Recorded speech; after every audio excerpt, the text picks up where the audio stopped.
L'Odyssée de Choum, c'est l'histoire d'une petite chouette qui éclot alors qu'une tempête met sans dessus-dessous la forêt où son arbre est planté. Elle va partir à la recherche d'une maman avec le second œuf de la nichée, qui n'est autre que Spouik, son petit frère.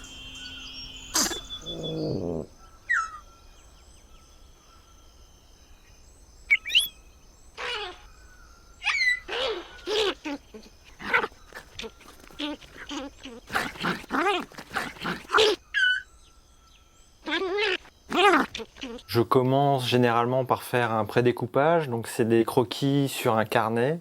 La question n'est pas de la valeur de plan, du cadrage, mais plus de l'action, de ce que fait le personnage dans l'histoire. Je découpe plus ou moins, c'est plus ou moins défini en termes de décor, en termes d'axe de caméra. C'est avant tout pour s'immerger dans l'histoire, dans l'action. Là, je commence déjà à me poser des intentions d'acting. On secoue la tête, on secoue la bouée. On sait essayer de voir est-ce qu'on peut trouver des formes de rythme.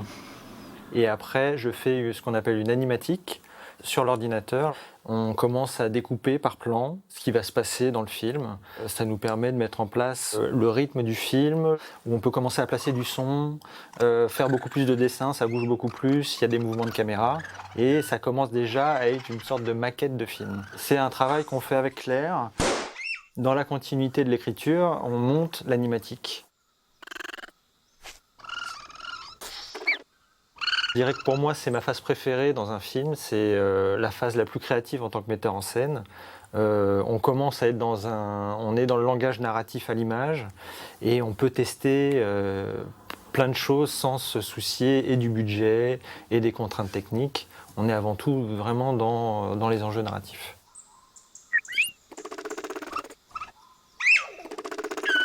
L'animatique a un double rôle qui est déjà de fixer, d'avoir une première ébauche et une première maquette du film, et aussi de pouvoir communiquer aux équipes le travail à faire.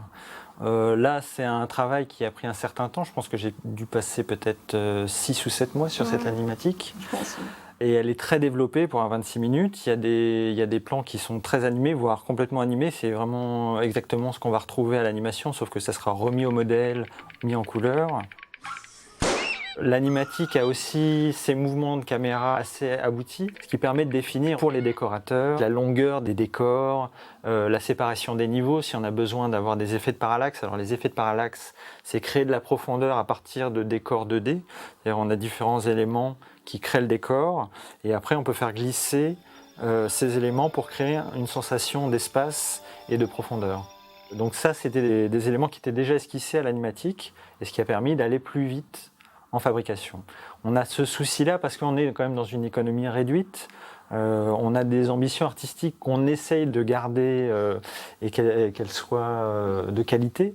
Et donc c'est une façon de pouvoir avoir une certaine qualité de travail dans un budget et dans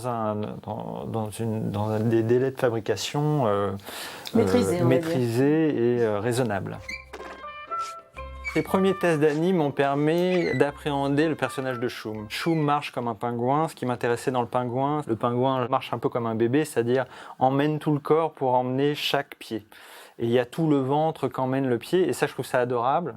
Et on s'est dit, oui, ça c'est Choum, en fait, c'est ce côté gauche, ce côté même chaplinesque de la démarche. Et c'est aussi une façon de tester le modèle.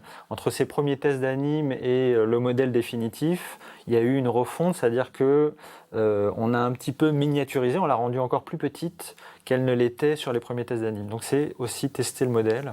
Quand tu dis petite, plus jeune, quoi, qu'elle Plus jeune, fasse plus bébé. Quoi. Ouais, Elle naît quand même. En termes de proportion entre le bec et les yeux, j'ai un peu réduit.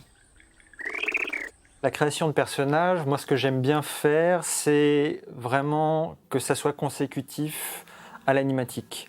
Encore une fois, c'est d'abord, avant de figer tous ces traits, de pouvoir la mettre dans l'action et lui définir, même en termes de regard, en termes d'intensité, lui faire les choses pour pouvoir vraiment définir précisément ses traits physiques. Ce que je veux dire par là, c'est que du coup, on a une attitude qui transmet déjà une émotion et on n'a pas des personnages qui sont neutres et un petit peu froids, stéréotypés.